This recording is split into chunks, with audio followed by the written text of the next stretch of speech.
Super Crack Estrella presenta. Las tumbas de princesas en las que buscaban a la desaparecida Emanuela Orlandi estaban vacías. No, los restos de Emanuela Orlandi no estaban ocultos en ninguna de las dos tumbas del cementerio teutónico del Vaticano, allí donde un ángel sostenía un libro con la inscripción Requiescat in pace. La carta anónima recibida por la familia Orlandi resultó ser una falsa pista, otra en un escándalo que salpica al Vaticano desde hace 36 años, cuando en 1983 desapareció la joven, hija de uno de los empleados del sector financiero de la Santa Sede. Pero el misterio sigue sin resolverse. Viajeras del tiempo Princesa Sofía von Hohenlohe y Duquesa Carlota Federica de Mecklemburgo. Duquesa Carlota Federica de Mecklemburgo.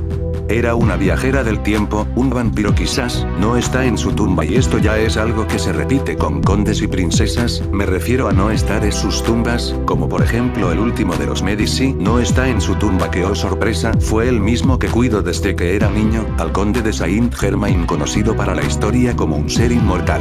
Duquesa Carlota Federica de Mecklemburgo.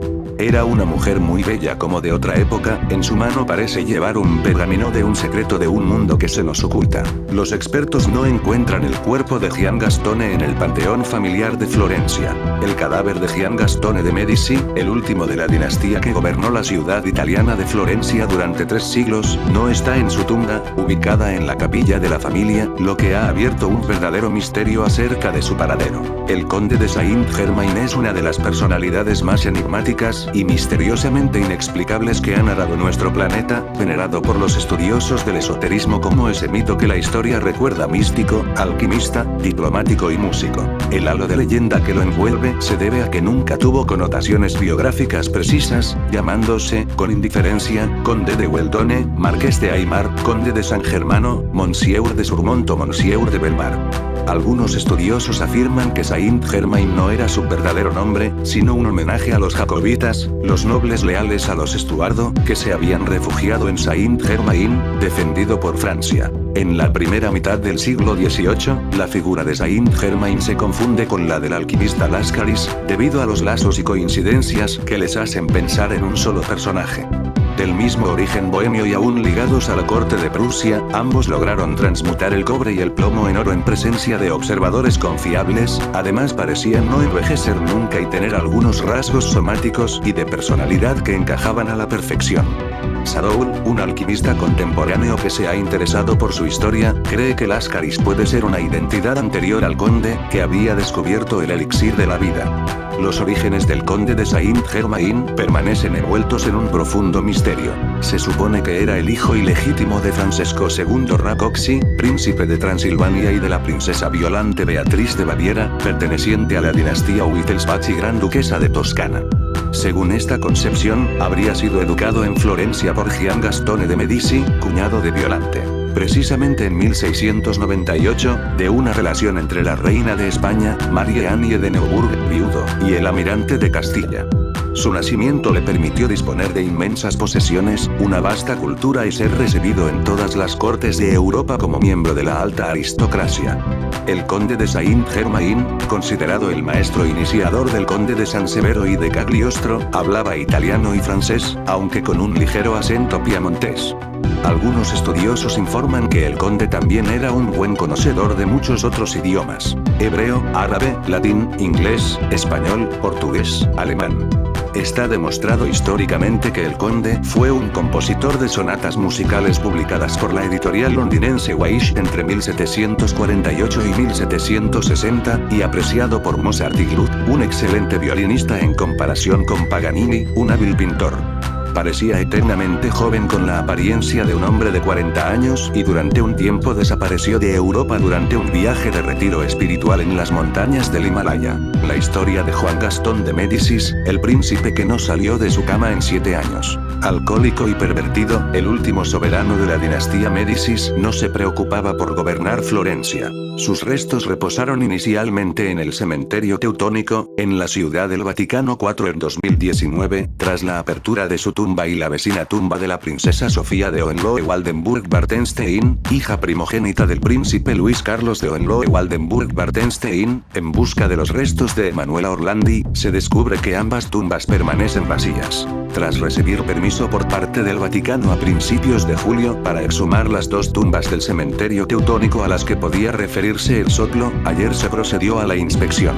Y lo único que se encontró fue un misterio aún mayor.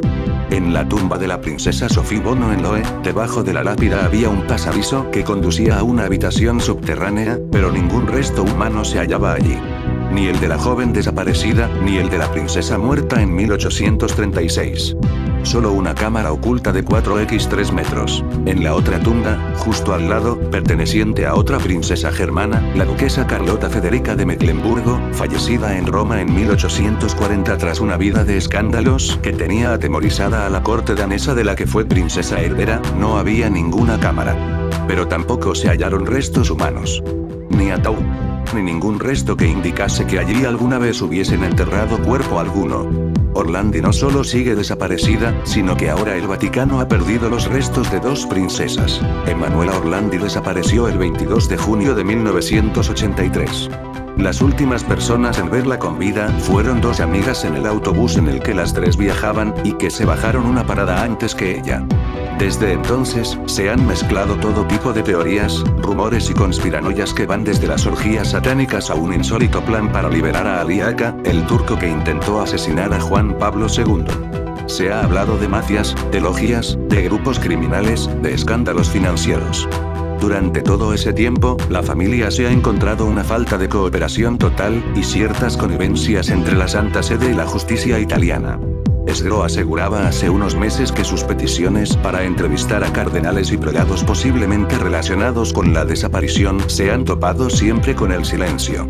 Pietro Orlandi denunciaba a principios de julio que Giancarlo Capaldo, el magistrado que investigó en 2012 la desaparición de su hermana, tuvo que negociar con el Vaticano hasta dónde podía investigar. Al menos, la exhumación es solo un síntoma de un nuevo clima de colaboración entre el papado y la familia. En marzo, los Orlandi solicitaron que el Vaticano investigase tanto la pista de las tumbas como otros documentos y requerimientos. Esgro asegura que en estas 3 décadas y media, no han obtenido ninguno de los documentos oficiales del Vaticano solicitados por la familia y sus representantes legales. En abril, el Vaticano ordenaba la apertura de una investigación interna sobre la desaparición de Emanuela Orlandi, siguiendo algunas de las peticiones de los Orlandi. Entre ellas, la apertura de estas tumbas que se ha revelado como una pista falsa y un doble misterio adicional donde están las princesas germanas, pero que, al menos, supone el primer avance entre la hermética Santa Sede y una familia que solo quiere saber qué pasó en junio de 1983. Las 2 princesas alemanas fallecieron en 1836 y 1840 y fueron enterradas en el cementerio situado entre la Basílica de San Pedro y el Gran Palacio de las Audiencias Generales, en un lugar donde se encontraba el llamado Circo de Nerón, escenario del martirio de muchos de los primeros cristianos en los pantanos vaticanos, y cuya antigüedad se remonta al año 799. La Secretaría de Estado de la Santa Sede autorizó en abril de 2018 la apertura de la investigación. En ese contexto, la familia pidió al Vaticano que investigase una de las tumbas del cementerio teutónico, alrededor de la cual circulan rumores en el Vaticano desde hace años. De hecho, la familia había recibido una carta anónima con una foto de una sepultura y una frase escrita: "Busque donde indica el ángel". En el cementerio teutónico próximo a la plaza de San Pedro, se encuentra una estatua de un ángel que sostiene una sábana con el texto en latín Requiescat in pace, descanse en paz, mientras que en la lápida hay una inscripción dedicada a la princesa Sofía y al príncipe Gustavo von Hohenlohe, que en 1857 fue nombrado arzobispo por el Papa Pío IX. El hermano de la joven explicó entonces que además de pedir la apertura de la sepultura, la familia solicitó a la Santa Sede documentos relativos al caso y la posibilidad de escuchar a algunos cardenales. Emanuela Orlandi tenía 15 años cuando el 22 de junio de 1983 desapareció sin dejar rastro a la salida de una clase de música en la plaza de San Apolinar, en el centro de Roma. Algunas hipótesis que no llegaron a ser confirmadas por la justicia italiana apuntaban a que la joven podía haber sido secuestrada por un grupo extremista turco para pedir la liberación de Ali Aka, el terrorista encarcelado entonces por haber atentado contra el Papa Juan Pablo II en 1981. Otras teorías sugerían que Orlandi fue víctima de una red pedófila detrás de la cual se encontrarían altos jerarcas de la Iglesia. La Fiscalía de Roma investigó también la presunta relación del caso con la banda de la Magliana, la organización criminal que sembró el terror en la capital italiana durante los años del plomo. Un mes antes de la desaparición de Orlandi, también se perdió allí el rastro de otra joven de la misma edad, Mireia Gregory. Lo que ocurrió con ellas sigue siendo una incógnita. Ahora hay que sumar el misterio de los cuerpos de estas princesas alemanas. El Vaticano ha empezado a analizar los restos de 2 osarios de su cementerio alemán en busca de los cadáveres de 2 princesas que no fueron hallados en sus tumbas. Las tumbas fueron abiertas para buscar a una niña desaparecida hace 36 años, Emanuela Orlandi. Los osarios están cerca de las tumbas en las que se creía que estaban enterradas la princesa Sofía von Hohenlohe, fallecida en 1836, y la princesa Carlota Federica de Mecklemburgo, que murió en 1840. Los 2 sarcófagos fueron abiertos el pasado 11 de julio, y los encontraron vacíos, en las tareas de búsqueda de Emanuela Orlandi, la joven de 15 años hija de un empleado de la Santa Sede desaparecida en 1983, y cuyo cadáver una carta anónima indicaba que estaba allí. Al abrir los sarcófagos buscando a Orlandi, descubrieron que estaban vacíos y por ello se está ahora buscando a las 2 princesas, porque se cree que pudieron ser cambiadas de lugar en unas obras posteriores a su sepultura. El portavoz Vaticano reiteró la disponibilidad de la Santa Sede a ayudar a la familia Orlandi en su búsqueda en el cementerio alemán, a pesar de que se base en una mera indicación anónima. Desde hace 36 años la familia Orlandi busca respuestas, sobre todo en el Vaticano, que hasta ahora había rechazado abrir cualquier tipo de investigación sobre qué le ocurrió a Emanuela cuando desapareció en Roma en 1983. La última pista a la que se aferraban era la de investigar en el cementerio alemán en el interior del Vaticano, porque recibieron una carta anónima con la frase "busque donde indica el ángel". La Fiscalía Vaticana autorizó la apertura y exhumación de los posibles restos sepultados en la llamada Tumba del Ángel, en la que se creía estaban enterradas las 2 princesas, pero fue hallada vacía, para sorpresa de los familiares. La desaparición de Emanuela Orlandi, uno de los grandes misterios de Italia, siempre ha estado rodeada por varias teorías, desde la implicación de hombres de la Curia Vaticana, a la banda de la Magliana, la mafia de Roma, o la relación con el atentado contra el Papa Juan Pablo II por el turco Ali Aka. La princesa Carlota Federica nació en 1784 como hija del gran duque Federico Francisco I de Mecklemburg-Schwerin, Alemania, y de la princesa Luisa de Sajonia-Gotha-Altenburg. A principios del siglo XIX, durante una visita a la corte de Mecklemburg-Schwerin, el príncipe Christian de Dinamarca, el futuro rey Christian VIII, se enamoró de su prima Carlota Federica, que era 2 años menor que él. Se casaron de inmediato, en el Palacio de Ludwigslust en 1806 y tuvieron 2 hijos. El príncipe Federico, fallecido el mismo día de su nacimiento, y el futuro rey danés Federico VII. La vida conyugal no fue fácil, en gran parte porque Carlota Federica traicionó a su marido manteniendo un romance, de conocimiento general en la corte, con su profesor de canto Edward Dupuy.